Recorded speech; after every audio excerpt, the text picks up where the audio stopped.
nascer do sol tem sabor de quebra-torto.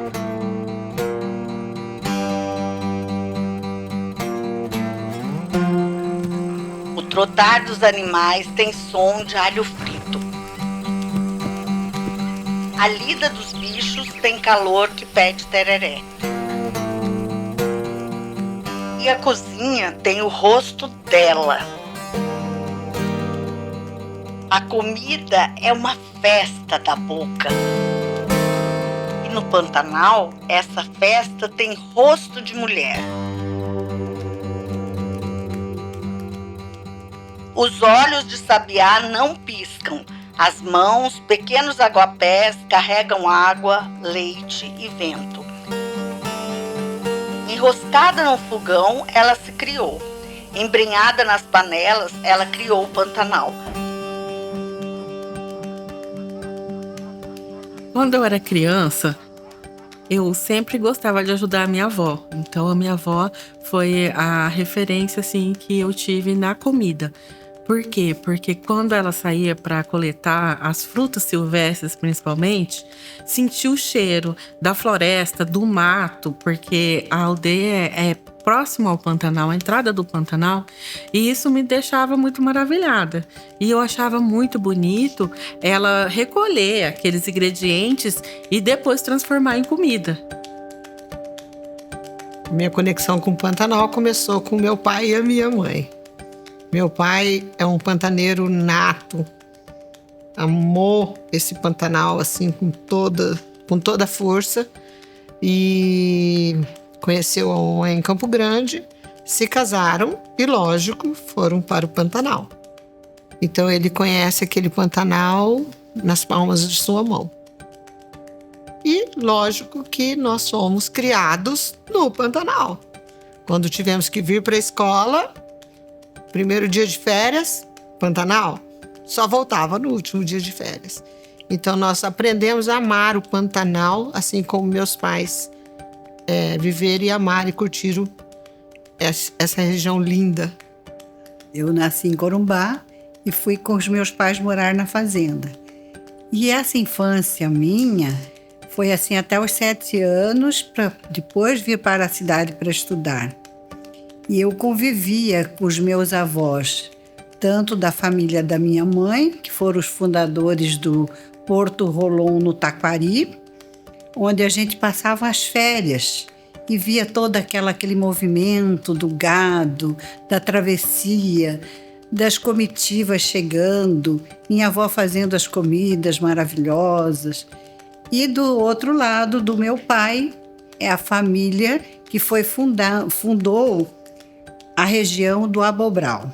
E lá também nós tínhamos a parte da pecuária. E tudo isso eu convivia com o quebra-torto de manhã, que é servido o carreteiro, com o ovo em cima, com a bolacha pantaneira, com o queijo Nicola, os doces. É assim uma infância muito gostosa. E daí para frente eu fui ficando encantada com toda essa parte da gastronomia. Meu avô mexia com comitiva, né, do Pantanal, crescia ali na janelinha de Aquidauana, ali em casa, esperando aqueles homens chegarem, né, nas comitivas, né, na época Aquidauana não tinha calçamento, né, então era tudo chão, e aí a gente vivia ali, né, em função disso, né, desses homens que viajavam e chegavam, né. E crescemos assim, meu pai também, levando a gente pro Pantanal, depois tinha o Jeep Willys bem velho, daqueles bem velho, que levava os filhos, né, para poder encontrar as comitivas, levar compra, né. E foi assim a minha infância, né, Pantanal, Pantanal e mais Pantanal.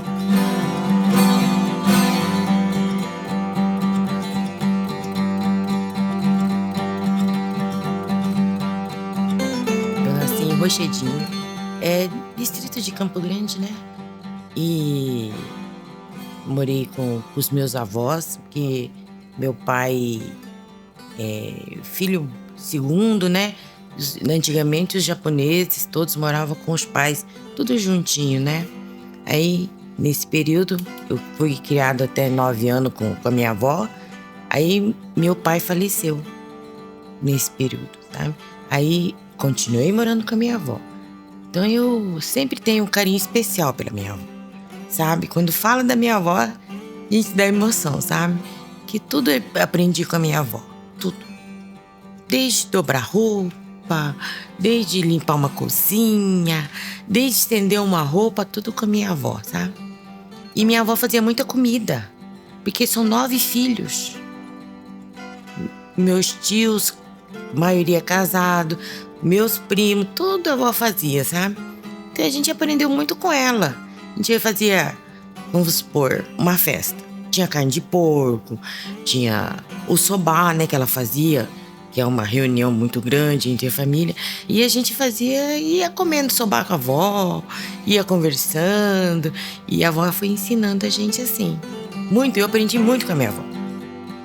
Estava acabando a Revolução a Guerra de 42. Eu nasci no ano de 1942. Estava acabando. Morando em Amambai. De lá, terminando essas bagunças da Revolução, fomos morar em Ponta Porã.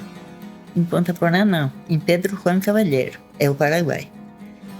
E então, por isso, eu era muito pequena ainda, mas criamos tudo lá. Aí a gente estudou um pouco no Brasil e um pouco no Paraguai, por causa que meu pai é brasileiro. Não fala nada, não entende nada o idioma paraguaio. E a minha mãe é paraguaia, que parece índia. E então, para não acontecer nada, porque meu pai morria de medo da guerra, e a gente tem que correr para cá e para lá, sabe? E assim, até uns 7 anos moramos no Paraguai, estudando lá e tal. Minha mãe era uma senhora muito trabalhadeira e apertava muito com a gente. A gente estudava, mas trabalhava para burro mesmo. E aí ela ensinou a gente a fazer chipa, fazer sopa paraguaia, fazer caburé, que chama uma chipa que foi na mão, redondinho e recheado com carne moída, chama caburé. E então tudo isso a gente fazia para vender. Em Miranda nós moramos a minha infância até os 8 anos. Né? Foi quando meu pai, ele trabalhava com comitiva, né? Ele era dono de comitiva. Aí éramos eu, minha mãe e o meu irmão em casa. Então assim, meu pai viajava 2 meses, 3 meses, voltava pra casa. Era aquela felicidade, sabe? Então assim, desde pequenininha, eu sempre fui instruída a ir ao mercado. Era eu que fazia a compra de casa. Então assim, eu criei uma responsabilidade dentro da minha casa.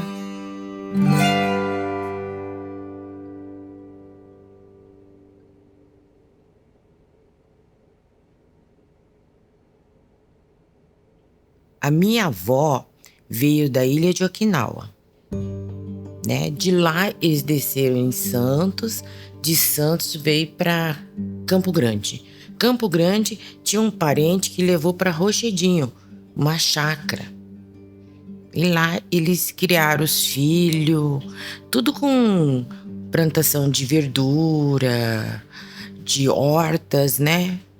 Para trazer para a feira, para vender, para poder sustentar os filhos.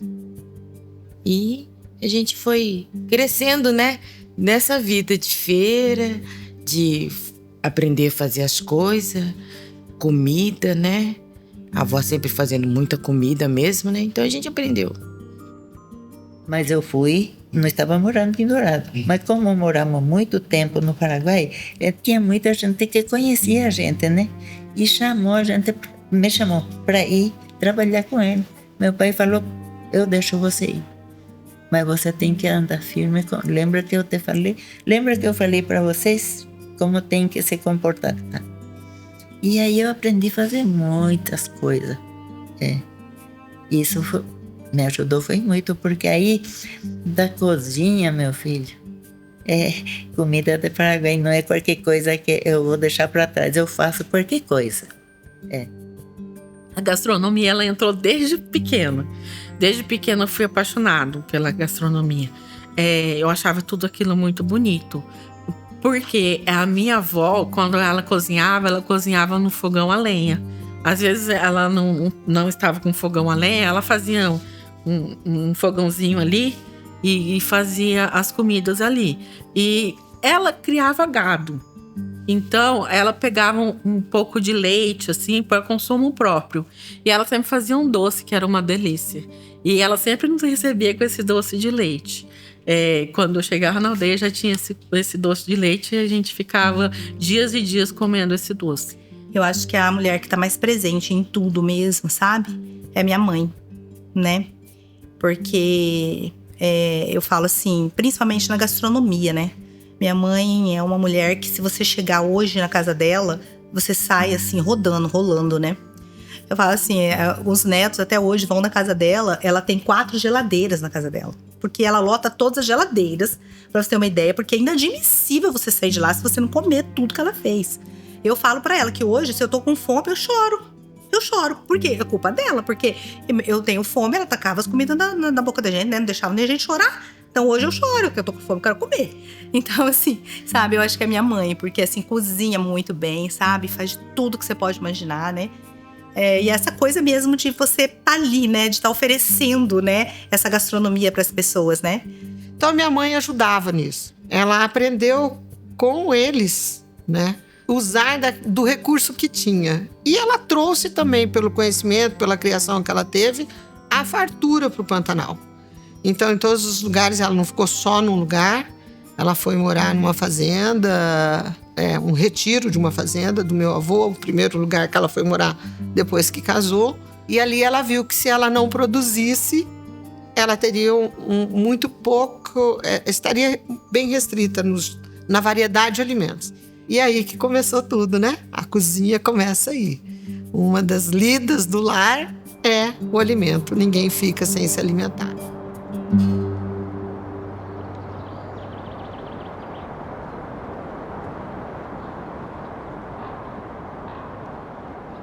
Em Aquidauana, meu pai abriu um espetinho na Estevão.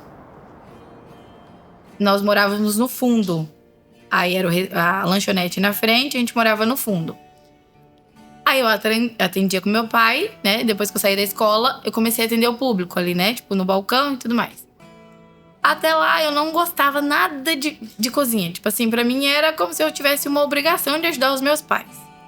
De Aquidauana, a gente foi morar em Anastácio. Juntamos um dinheiro e a gente construiu uma casa de madeira dos sonhos da minha mãe.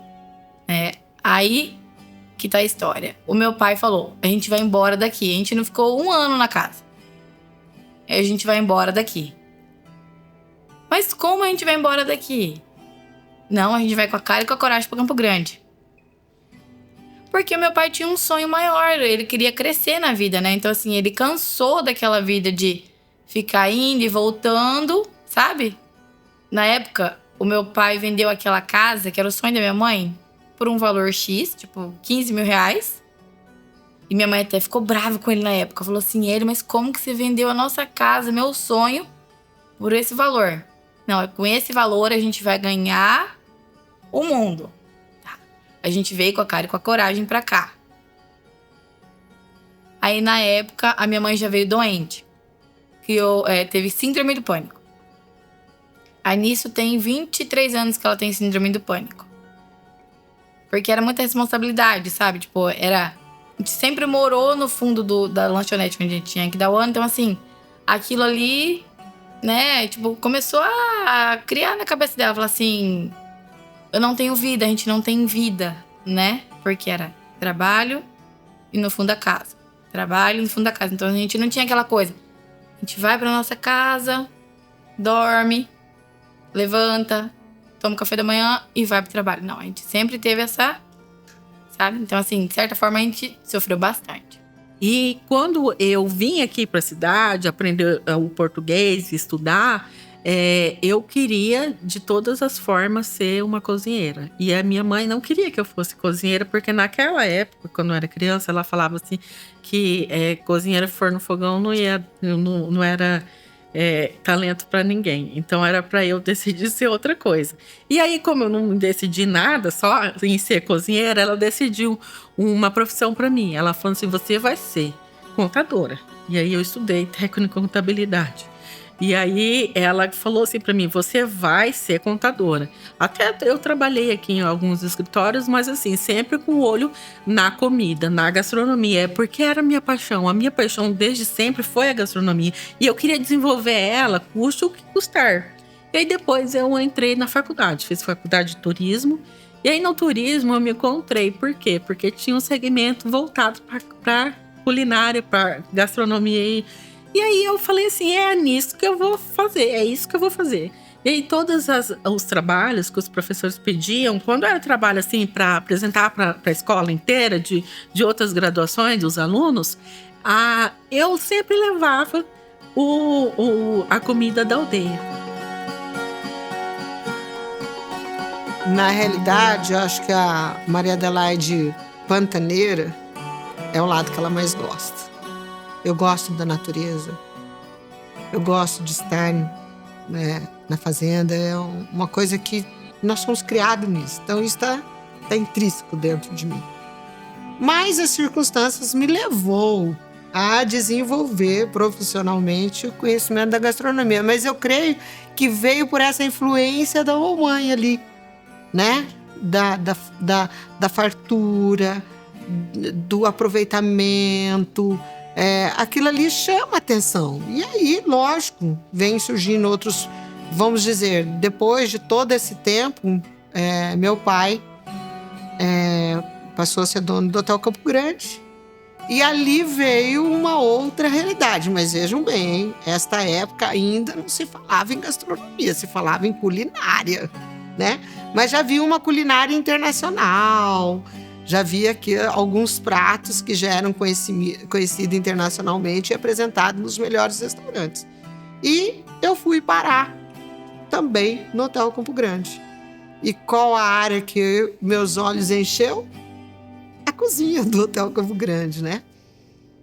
E ali eu fui conhecendo pessoas e meus olhos foram brilhando para uma culinária diferente, uma culinária onde a minha origem era base, mesmo de uma gastronomia francesa, que fosse nordestina, né, sulista.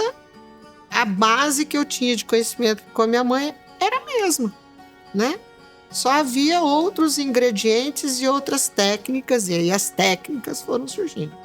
Eu sempre participei nas festas, sindicato rural, essas coisas, né?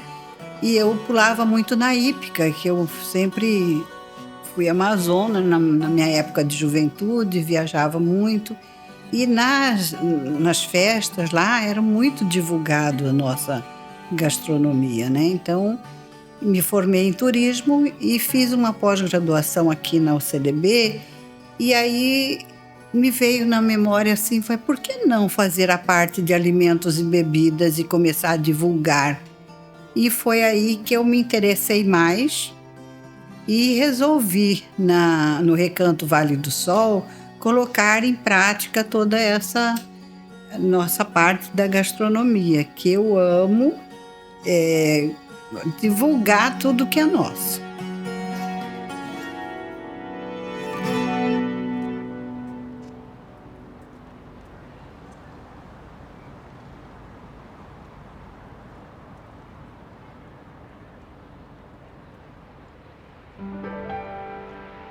Na cozinha, o tempo se molda.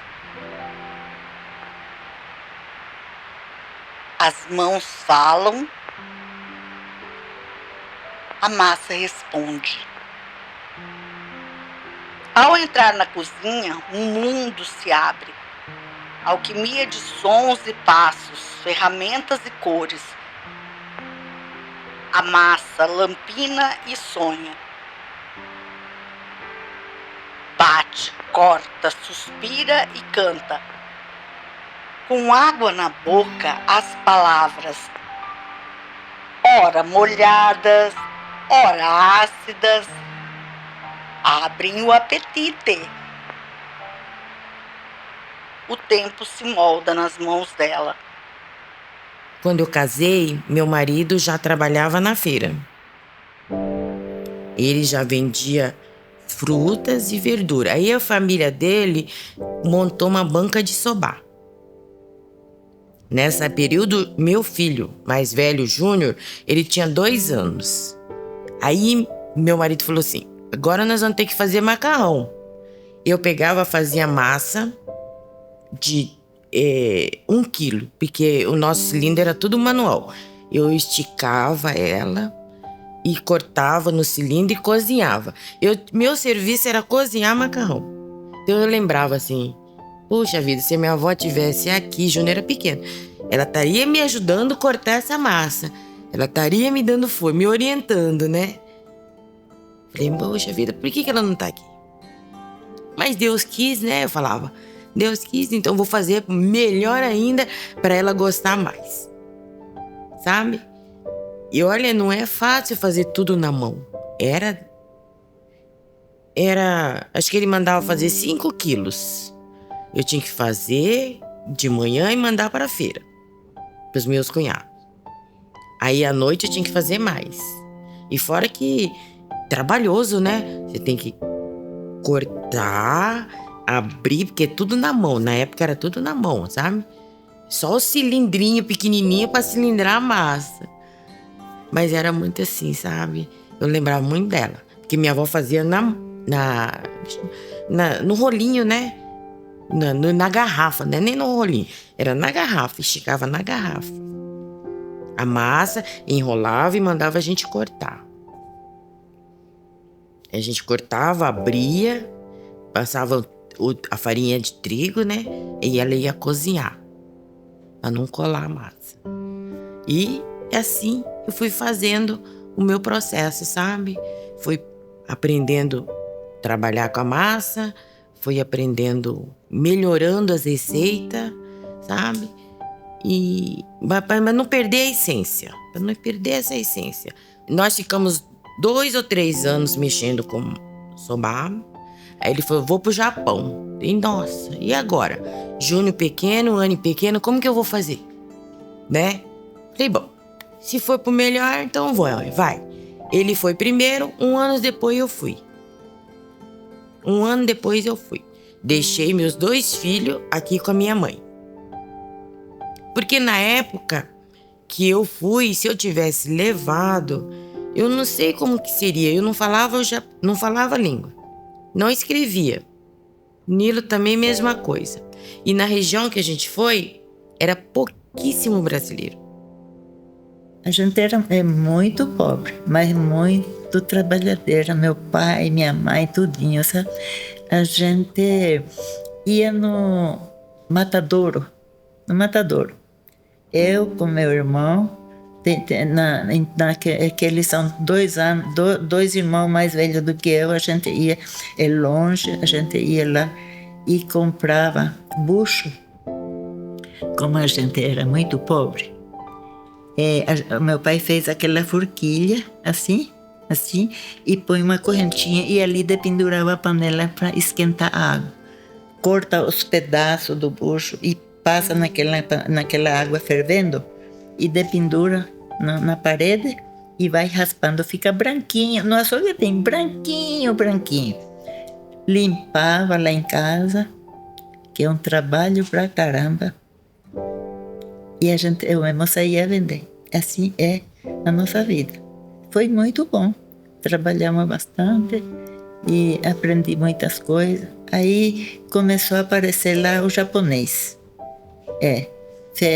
Que veio do Japão, foi na plantação de café lá pro Xiriguá, no meio do mato do Paraguai, sabe? Aí eles, além de fazer uma plantação de café, mexia com hortaliça, verdura e tudo. E levava lá na minha mãe, na minha casa, vendia para minha mãe o carro cheio. E a gente colocava na bacia e saía vender. E assim a gente cresceu desse jeito, sabe? E daí passamos a morar no Brasil. porque já estava melhor da situação também. Meu pai continua lá, nós passamos lá e fomos estudar no Brasil para poder falar o português, que até hoje eu não consigo falar direito.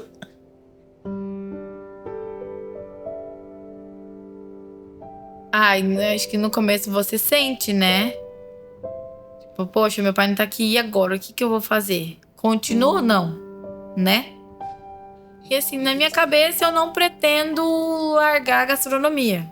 Sabe, o restaurante eu não pretendo abandonar porque é aquilo ali que ergueu a minha família, né? Então assim, eu tenho prazer de falar que ali a gente, digamos, a gente tomou água suja quando a gente chegou aqui. Então assim, a gente, literalmente, era água suja.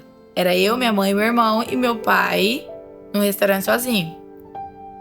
Tinha um dia que a gente não tinha o que comer dentro de casa. Mas assim, sempre com aquele sorriso no rosto, sempre lá em cima. Então assim, eu, por enquanto, não pretendo largar esse legado do meu pai, não. A hora que ele partir dessa pra outra, continuar até Deus falar, para, chega, agora deu. E eles vivendo aquela vida de luta, né? De, eu vou lutar pra dar o melhor pro meu filho, aquelas coisas todas.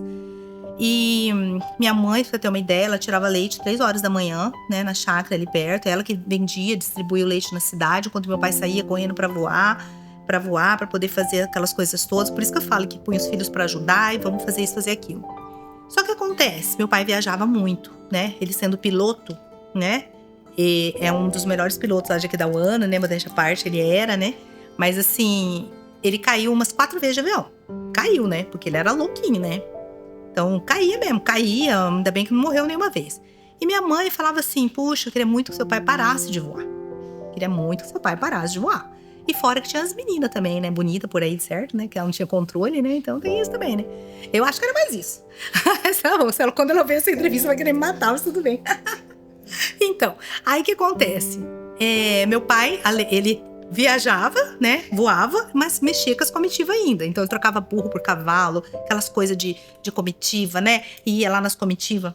O que aconteceu? Apareceu uma terrinha entre Aquidauana e Miranda, de um amigo dele, vendendo. Não tinha asfalto ainda entre Aquidauana e Miranda. Isso era quantos anos atrás? Mais 48 anos, 50 anos atrás. E minha mãe, né? Eu acho que foi sábia, né? Porque deu certo. Minha mãe chegou e falou, escuta, vamos pegar tudo que a gente tem e comprar aquela terra e você para de voar. Olha, minha mãe, né? Mulheres, né? Sábias, né? Você para de voar, meu bem. E a gente vai pra lá, tocar nossa vida, fazer outras coisas da vida, né? E a gente vai lá, a gente monta um comércio lá. Eu sei fazer tudo, eu sei cozinhar, né? Eu sei fazer de tudo, né? E a gente vai pra lá. Meteram as caras lá, né? Se você ver as fotos antigas, não tinha luz, era gerador. Sabe? Mosquito, poeira na frente. E minha mãe fez isso aqui, ó. Por isso que eu falo pra você. Era um fogão a lenha, passando bife. Lá, caminhoneirada lá na porta. E ela que cozinhava na beira do fogão a lenha, com os filhos no pé. Por isso que eu falo que a gente não gostava, né? Aquele fogão a lenha, né? Passa o bife aí, corta a cebola pra mim. Faz não sei o quê. E assim vai, né? Eles chegavam muito assim, esgotados, cansados, porque era muito gado. E às vezes eles queriam parar, sair do trabalho, abandonar. Aí ela sempre aconselhava junto com meu avô, ele falava em espanhol e ela traduzia para eles que não fizesse isso, que tinha que fazer igual como ele fez. Ele chegou do Paraguai, lutou para ter aquele espaço e que eles teriam que seguir assim, você trabalhar para você ter alguma coisa. E ela diz que tinha muita desistência, tinha gente que pegava lancha, porque passava muita lancha naquela época, na região, lá no Taquari. E eles desistiam, paravam e os chefes de comitiva ficavam desesperados.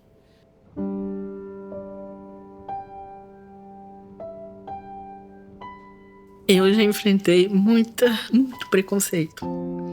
muito preconceito, porque os povos indígenas, eles estão aqui no estado, só que nunca ninguém liga. Às vezes as pessoas falam assim pro indígena, porque o indígena, ele acredita na tua palavra. E tudo que você combina com o indígena, ele vai acreditar na tua palavra. E o indígena, ele sempre foi muito pressionado, tem muita pressão por causa das terras que tem aqui no estado, e os indígenas que são os que mais sofrem. A maior dificuldade que eu encontrei foi que eu não sabia para onde que eu podia entrar, não tinha espaço. Eu não consegui, eu batia na porta e ninguém abria. E foi só lá fora que eu consegui esse espaço. Só lá fora do estado e fora do Brasil que tem esse espaço para nós indígenas. E nós temos que... vou usar uma frase de uma parenta que é política. Nós temos que aldear. Nós temos que protagonizar todos esses espaços. Porque indígenas qualificados e em todos os nichos nós temos.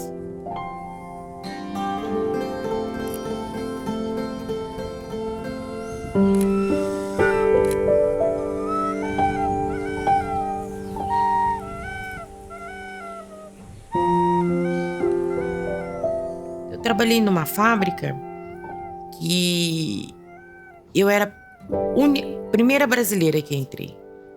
Não falava nada. Não sabia. Mas eu trabalhei com várias senhorinhas, sabe? Eu não sabia falar. Mas elas traziam bala pra mim e falavam que isso aqui é gostoso. Mas ela falava oixê. Aí eu sabia que oixê é gostoso. Trazia pra mim. E eu fui conquistando, né? Eu não sabia falar. Eu não sabia cantar. Ela queria que eu cantasse. Eu fazia assim... Elas faziam a mesma coisa que eu, sabe? Aí a gente foi criando aquela amizade com elas. Mas são senhoras, eu tinha, na época, 27. E na época ela já tinha 60, sabe? Elas me consideravam... Elas traziam a marmita pra mim comer café da manhã. Japão quase não come muito pão, sabe? Eles comem arroz, um ovo, né? Assim, sabe? Então ela fala, esse aqui que é bom, pode comer. Ai meu Deus do céu, não sei se eu vou gostar, mas eu vou comer. Eu comia, às vezes, pra agradar elas. Foi difícil. Eu chorava todos os sábados que eu ia fazer compra. Eu ia no mercado, tinha um parquinho.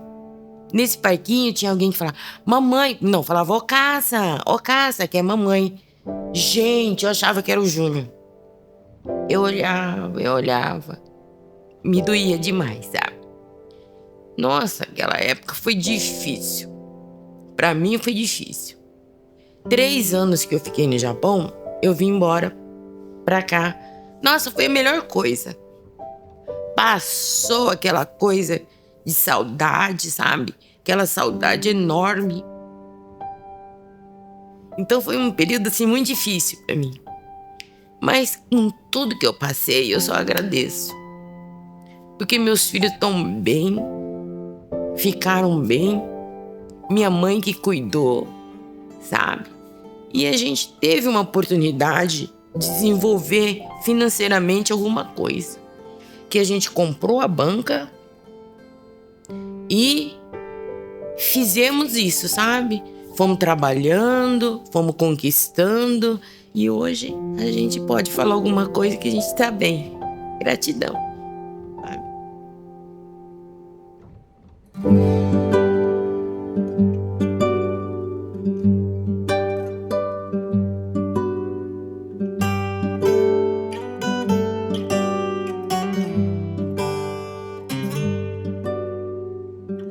A culinária, a cozinha pantaneira é o que eu falei para você. Ela é simples, mas ela é muito autoral, porque é com o que você tem. Aí foi diferente, porque ali eu estava com meu marido cozinhando pro peão. Aí eu fazia para eles o arroz e o feijão, era indispensável, né? Aí fazia o guisado para complementar. Aí outra hora fazia uma carne com macarrão, outra hora eu fazia carne com arroz, que foi na comitiva que eu aprendi a fazer. E os peões comiam o que colocava lá.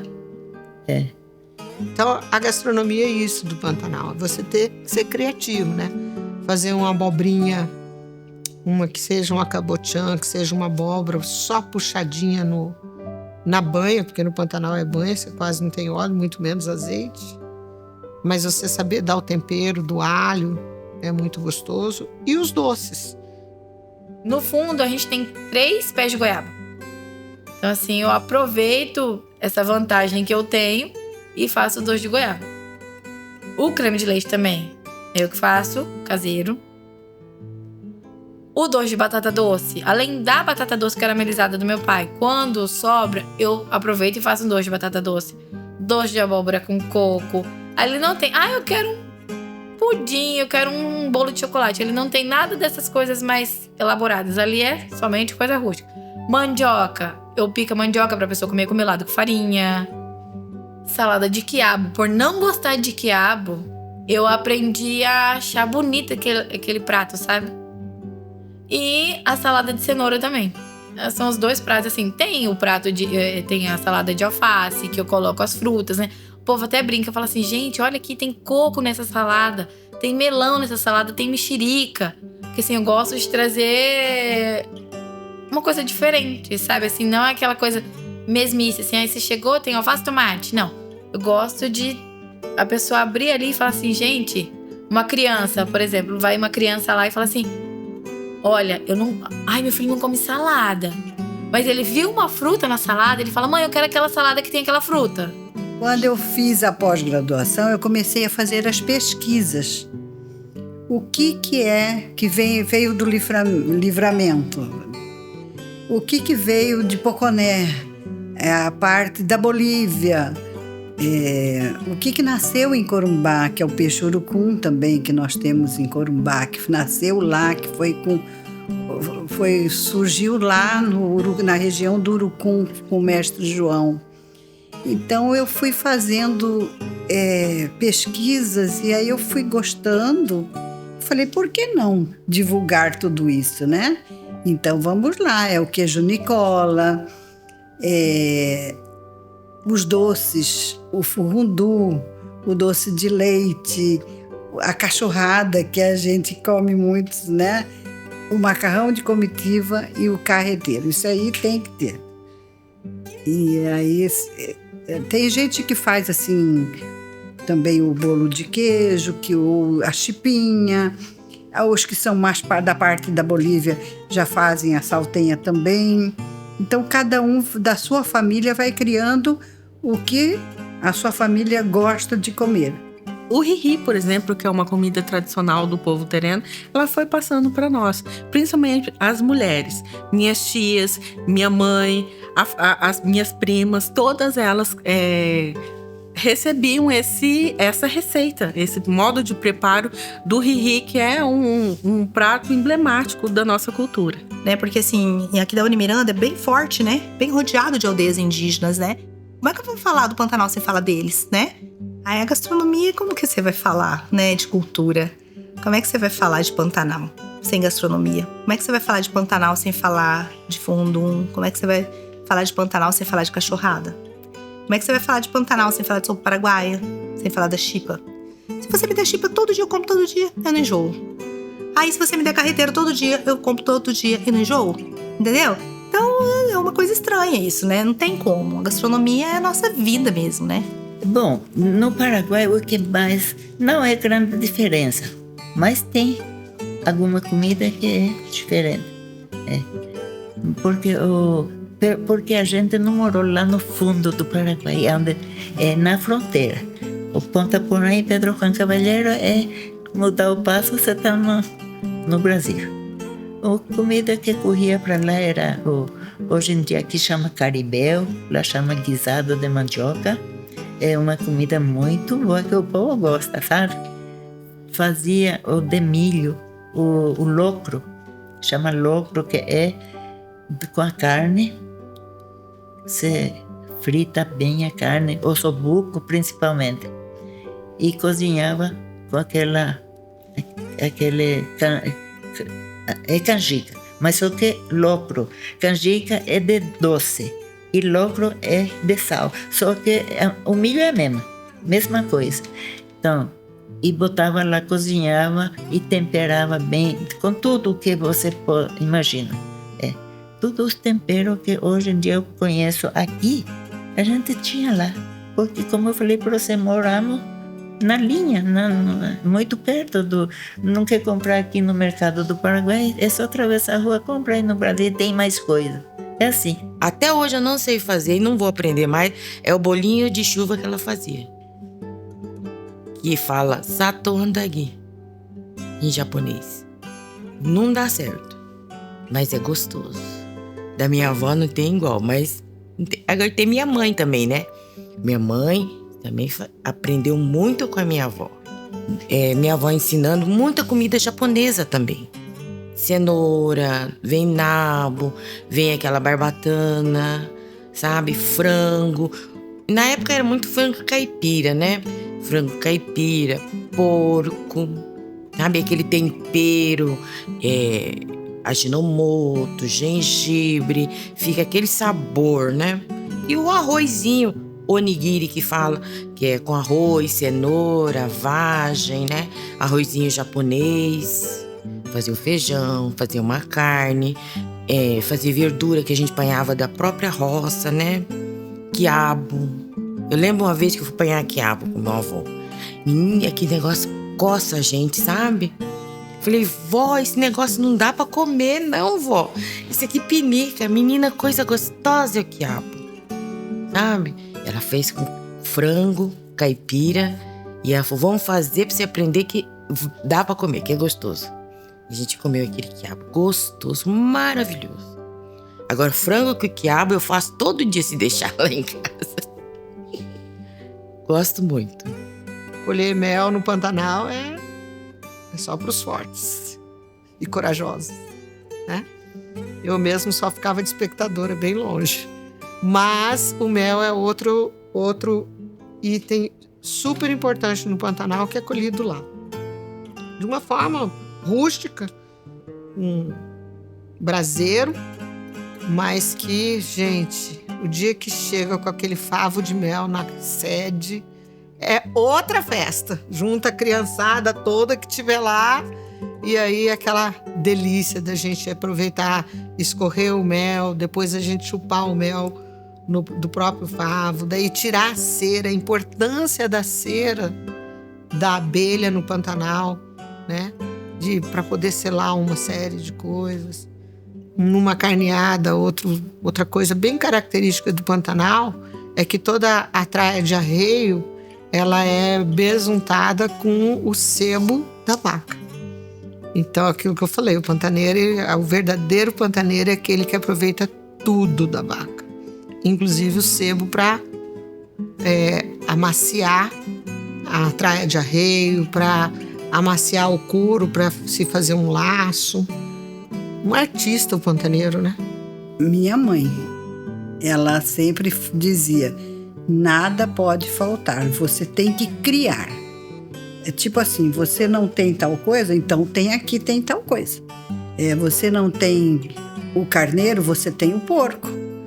Por isso que nós tínhamos todas as criações, para poder fazer o revezamento, nada podia faltar. Quando você carneia, nada se perde. Então você já tira a cabeça, ela vai com a língua toda dentro, não, porque não tira. Quando você vai, aí faz o buraco e você pega uma lata, coloca a cabeça lá e deixa ela de um dia para o outro assando a noite toda. E no dia seguinte que você vai tirar da lata, ela já sai assadinha.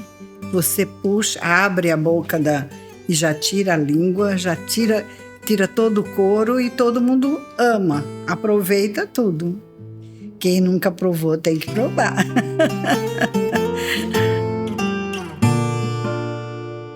A fronteira com a Bolívia e tem também o Paraguai, que tem muita influência em Corumbá, porque existem muitos paraguaios, filhos de paraguaios, que continuam querendo mostrar o que nós temos de fronteira, né? Então, da Bolívia, nós temos a saltenha, que é super famosa, né? Tem o picalomacho, e assim, tem os picantes, que lá eles falam língua guarri, que é a pimenta picante com língua, que faz um tipo de uma salada, e é uma delícia.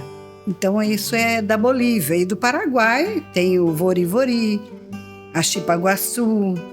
A chipaguaçu é diferente porque ele é feito de milho ralado, né? De milho novo, não é de milharina. É só por isso que ele chama chipaguaçu. Esse chipaguaçu são da comida paraguaia. No entanto, que aqui a gente não faz. Esse dia eu fiz. Nossa, o povo comeu. Falou, nossa, Dominga, faz tempo a gente não come nossa comida. Assim, eu não vejo responsabilidade, eu vejo gratidão, sabe? Que foi meus antepassados que trouxeram. Meus antepassados de Okinawa que trouxeram o soba pra cá. E esse virou todo mundo aprecia o soba. Então é muita gratidão, né?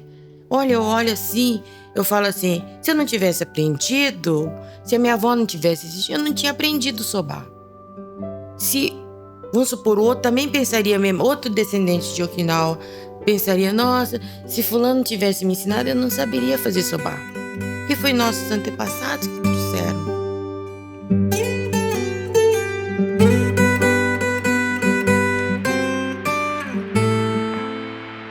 Quem chega na noite tem fome.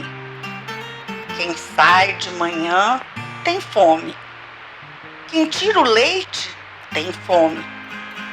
Quem mata a fome também tem fome.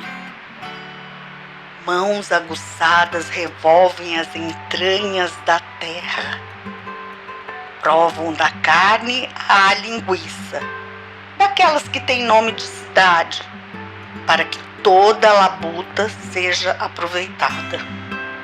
O conhecimento que se prova, que sustenta, que satisfaz. O que tem na cabeça dela faz o que o Pantanal faz.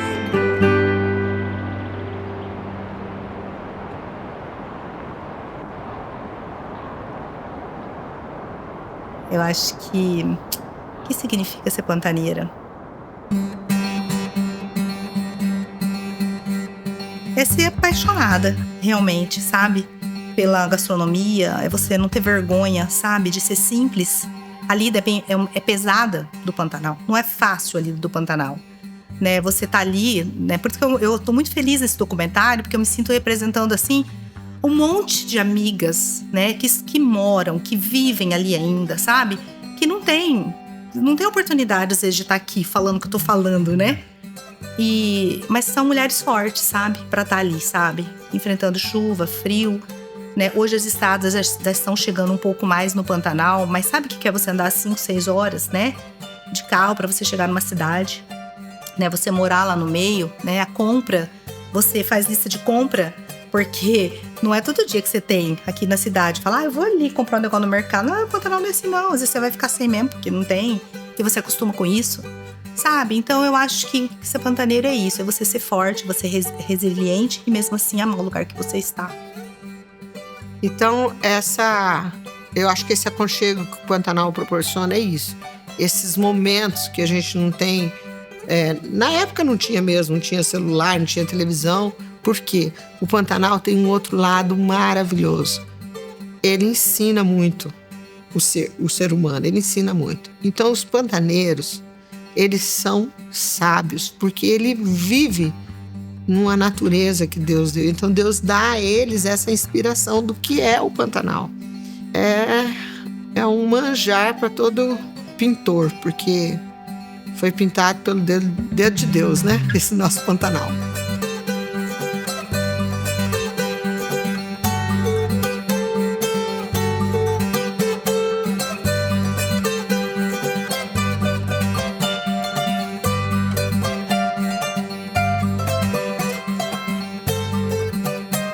Antigamente, conta os anciões que nós somos os povos do Pantanal. E aí, com a história da guerra, a gente foi recuando. Mas a nossa história, ela vem do Pantanal. Então, o Pantanal, para nós, é a continuação da nossa casa, a floresta. E por ela, nós protegemos elas de tudo. Por quê? Porque o Terena, ele é conhecido como Poqué. Poqué significa filho da terra. Então, o que a terra nos dá, nós temos que abraçar e temos que proteger. Se você for visitar uma fazenda pantaneira hoje, assim, eu posso arriscar em dizer que é 99% das fazendas, todos o dono vai estar lá te esperando. Eu acho que o bem receber é isso, sabe? Tipo assim, você tá lá, você quer receber as pessoas, sabe? Então, assim, as fazendas de turismo, você encontra o dono hoje no Pantanal. Isso é muito difícil, sabe? Você vai lá para visitar uma... Porque você vai, às vezes, vai visitar outras coisas por aí, você vai encontrar, claro, gerentes, funcionários, toda aquela equipe linda, maravilhosa, formada. Aqui no Pantanal é diferente. Aqui no Pantanal, a maioria você vai encontrar, os donos estão ali. Eles gostam disso. Eles vêm, eles querem conversar, eles querem abraçar as pessoas, sabe? Eles querem te oferecer comida que ali, que é gostoso, querem te falar. Come esse aqui que isso aqui é bom. Come esse sarrafulho aqui que esse negócio é bom. Come esse peixe que eu que fiz, né? Eu que ensinei meu cozinheiro a fazer. Então eu acho que é isso, sabe? Nós gostamos disso, gostamos de gente, né? Eu acho assim que ser de fronteira é você participar com eles de tudo que acontece. A mulher de fronteira, ela tem que estar ao par de toda parte da gastronomia também deles. Tem que divulgar, tem que... Eu fico encantada com a parte da Bolívia, assim, você vai à feira de domingo, você fica encantada com tudo. Lá tem o chunho, que são as batatas dos Andes que vêm.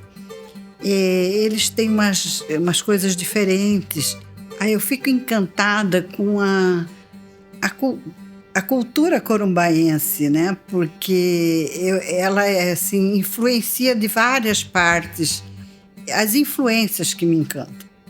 Eu gosto muito de estar assim, colocando não só a pantaneira, a paraguaia, a boliviana.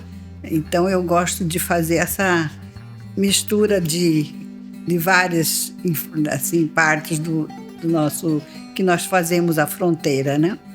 E eu tive esse privilégio de ensinar meus filhos a andar, a usufruir dessa natureza linda que é o Pantanal, porque o Pantanal, na época da cheia, é outra beleza. Quando ele enche porque os rios transbordam. Quando os rios transbordam, os peixes do rio vão para o Pantanal. Ele acha o caminho que o boi anda, o trieiro do boi, tanto o pintado como o próprio pacu, ele entra Pantanal adentro na época da cheia. E aí você tem uma outra diversidade no Pantanal na época da cheia, que é pescar no Pantanal. No pasto, onde é pasto na seca, você pesca ali. E é uma pesca diferente, né? Varinha, molinete, nada. É de linhada, né? Você põe um pezinho ali, você joga na boca do peixe, porque você enxerga o peixe. Isso gente, isso é uma experiência ímpar, que só o Pantanal tem. Não sou uma pessoa que eu conheço o mundo afora. Conheço vários lugares no mundo, mas igual o Pantanal não tem.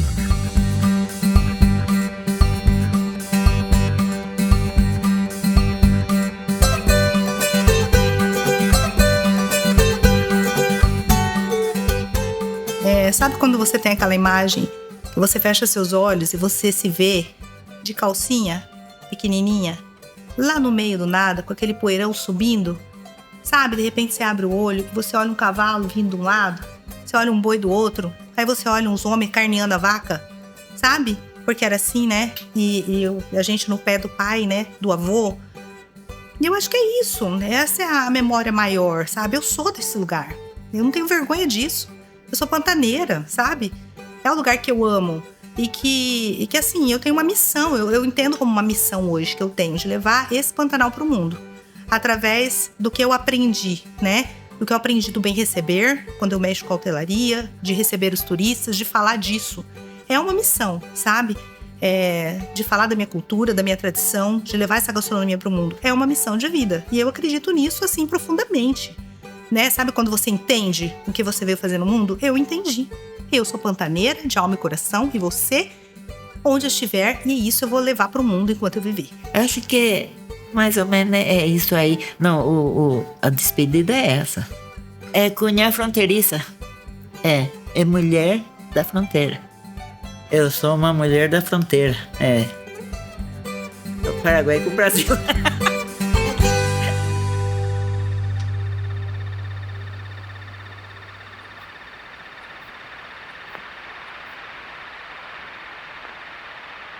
O ontem é poesia que tempera a saudade. E o saber se espalha. Feito perfume de café. Poesia que é chuva. Lagoa clareia. O ontem tem sabor de saudade. E pôr do sol.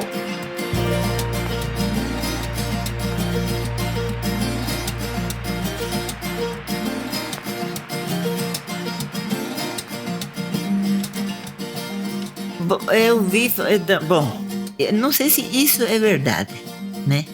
Diz que o Saci anda com uma perna só, né? Acho que ele que anda com charuto e uma bengala. Parece que é isso que é. E então ele só fica assobiando, né? O Saci. E tem a música dele que canta, eu não sei, mas eu sei assim, o Saci dá uma perna só, né? Olha, da guerra eu lembro. Ele, como eu falei para vocês, a gente estudava no Paraguai e quando acabou, começou, não sei, a guerra de 42, a revolução, não sei, de 42, que nós passamos a morar no Brasil, a gente tinha muito medo. Desse a gente tinha medo. Mas o papai não deixava a gente ter medo de bicho, fala que não existe, né? Fala que não existe. Mas existem as coisas. Tem coisa que existe que eu senti medo depois de adulto. E também tinha muito medo lá na aldeia, porque quando eu era criança, a minha avó, ela morava mais ou menos uns 3 quilômetros da aldeia Bananal. Então era puro mato e floresta. Então a gente, mais ou menos umas 5 horas, 17 horas no frio, ou 18 horas, começava já a cair o sol e vinha a noite. Nisso já vinha o Saci assobiando, e a gente tinha muito medo do Saci, e a onça miando. Então, a gente tinha muito medo. E a casa da minha avó, ela era feita de palha, de folha de bocaiúva, e não tinha paredes. Então o medo era terrível. E a minha avó era acostumada naquele local. Por quê? Porque quando eu vim para a cidade, para Campo Grande, e vivo aqui até hoje. E todas as férias escolares a gente ia lá. Então era uma coisa assim totalmente diferente da cidade. A gente mora na cidade e ia pra aldeia. Então, quando a gente ia pra aldeia, a gente tinha esse choque de medo. Porque assim, a gente tinha muito medo quando chegava a noite. E a minha avó, ela falava assim que o bicho não faz mal pra você. A onça deixa lá. Uma vez ela passou uma cobra grande assim, ela falou assim pra mim: essa cobra, ela tá passando, ela vai fazer mal pra você, deixa ela passar. Então, era muito diferente a nossa vida na aldeia com a cidade. Cara, eu tenho cada fotografia de vazante que você não enxerga. Você não enxerga a água, você não enxerga a terra em volta, você só enxerga jacaré. É uma coisa que a gente a vida inteira conviveu, né? Nós convivemos e nós sofremos muito uma época, na minha adolescência, dos caçadores de jacaré, que eram ilegais, né? Então, virava e mexia, a gente se via com pessoas estranhos dentro da fazenda, fazendo essa matança, né? E, graças a Deus, foi extinto, graças a Deus, acabou-se a era dos coreiros, dessa ameaça que não só o jacaré, mas nós, ali na região, a gente sofreu uma ameaça, que não eram pessoas muito legais, né? Então, de repente, você dava com uns homens acampados no Pantanal e eles eram perigosos. E todo esse couro, na maioria das vezes, ainda mais nessa fazenda lá com divisa com a Bolívia, era escoado para a Bolívia. Não, de repente, você dava com gente acampada, porque o Pantanal é muito extenso, né? Porque tem gente, você sabe que fala que vai pro Pantanal e pega a estrada BR, vai pra Corumbá e volta. Não sabe nem entra numa fazenda. Aí pega, passa lá de volta e fala assim pra mim: ah, esse Pantanal não existe não, aquele negócio da televisão não existe não que eu vejo. Eu falei, como assim que não existe? Não existe não. Eu falei, o quê? Aí que eu comecei a procurar um filme, que eu falei, gente, se vocês não verem nada, esse é o Pantanal, ele existe, né? É o lugar que eu cresci aqui, né? Nós podemos aprender o respeito que o indígena tem com os ingredientes, com as carnes de caça aqui, as carnes que nós comemos, o respeito que nós temos com aquele alimento, porque tudo que nós vamos comer e colocar a mão é sagrado. O território indígena para nós é sagrado. Estar na comunidade indígena é uma forma que a gente encontra de ser sagrado ali. Então, eu aqui na cidade sou uma coisa. Quando eu adentro a minha comunidade, eu já sei que ali é sagrado. Tudo para nós é sagrado. A terra, a língua, os costumes, os ingredientes, a dança, tudo.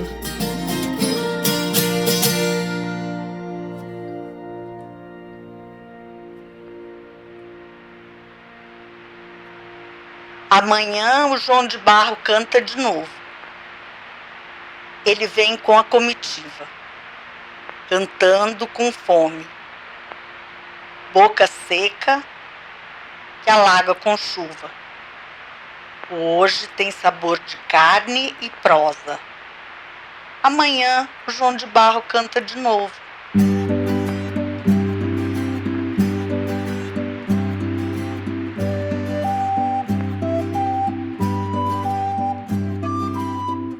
Já que nós temos a gastronomia, por que não divulgar o nosso São João, que é maravilhoso? Eu não sei se você já participou. O São João, ele começa com a reza e nas casas dos festeiros. Esses festeiros, se eles começarem a fazer a festa no primeiro ano, ele tem que fazer por 10 anos. E aí essa festa começa com a reza. Aí depois da reza você tem a comida ali que não é para ser servido antes da descida da ladeira, do porto. Porque leva o São João descendo a ladeira, cantando a música do São João e para dar banho no santo que é no Rio Paraguai. Cada santo que você desce, que você sobe, tem que abaixar para fazer reverência. Um que encontra com o outro, quem está carregando o andor abaixa para cumprimentar o outro. E é uma festa muito linda. Aí quando você chega de volta, depois que já deu banho no santo, aí que você vai comer as comidas que são típicas da nossa região, que é servido na festa de São João. Eu creio que, assim, Deus me livre, né? Mas quando meu pai parte dessa para outra, eu pretendo continuar o legado dele, sim. Porque eu peguei amor pela cozinha, sabe? Amor, né? Amor. É amor. Só não tenho que, tipo... Eu quero transmitir o amor que o meu pai transmite pra comida, né? Porque, assim, tudo que ele faz é com amor. Tudo que ele faz. Minha filha, é assim, ele tem toda a paciência. Ó, quando o pai partir dessa pra outra, você vai fazer assim. Todos os dias ele me ensina. Ó, é assim, tá? Mexe devagar, faz isso, não exagera, sabe? Então, assim, eu creio que eu quero continuar trazendo uma lembrança boa para os meus clientes. É muito diferente. Os povos indígenas é um povo diferente, porque ele tem um modo de viver diferente dos demais. Então, estar na sociedade indígena é uma coisa, estar no meio de purutuias, que são brancos como você, é totalmente diferente. Então, eu sou mais ou menos assim, mesclado, porque eu aprendi a conviver, a transitar nesses dois meios. É a língua diferente. Nós temos uma dança que é uma dança muito bonita que se chama Correoquená Kipaê, dança da Ema. Ela é a única dança indígena que tem coreografia com 7 passos e mais ou menos dura aproximadamente 2 horas. Então, são homens que fazem essa dança e é ensinando também o passo da Ema, que tem o primeiro passo, o segundo até o 7º. É como os povos guaranis são muito ligados ao céu. Tem nomes como Tupã, que significa sol. E nós, Terena, nós temos esses nomes de animais silvestres. Para ter uma referência do que era a extensão da nossa casa, que é a floresta. Então, o Calim Maracaiá também é da filosofia Poké, que nós somos filhos da terra. Eu não tomo tereré, não, mas tem gente que toma. O Júnior toma tereré com os meninos, com os parentes, sabe? Mas eles vêm tomar um chá com a gente, tomar um cafezinho, sabe? Às vezes eu faço um bolo. Eu falo, tia, eu fiz um bolo, tia, vamos comer um bolo? Sabe? Sempre existe aquele respeito, aquele carinho, né? Mas assim, você sempre tá conversando. Você vai lá, olha, como é que tá isso aqui? Então, existe isso, esse carinho, sabe? Esse aconchego de família, né? Então, tem parente lá, parente lá do outro. A gente vai lá cumprimentar, vamos lá conversar. Se passa pra gente, oi, tudo bem? Como que você tá? Como que tá a mãe? Sabe? Então, é isso, sabe? Então, quer dizer, o carinho, né? Esse carinho que a gente encontra ali na feira.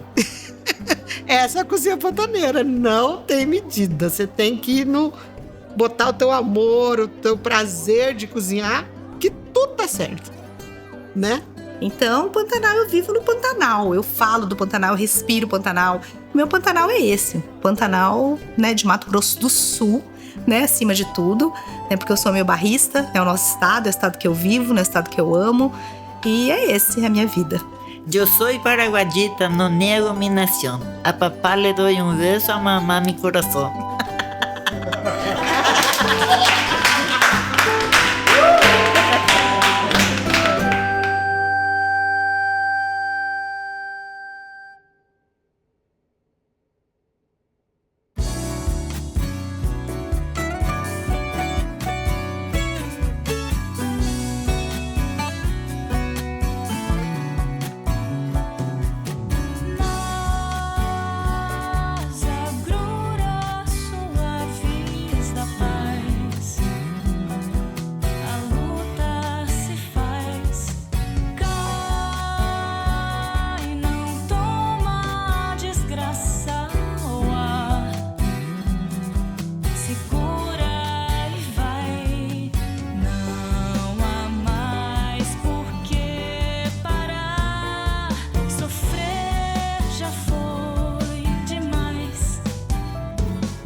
Segura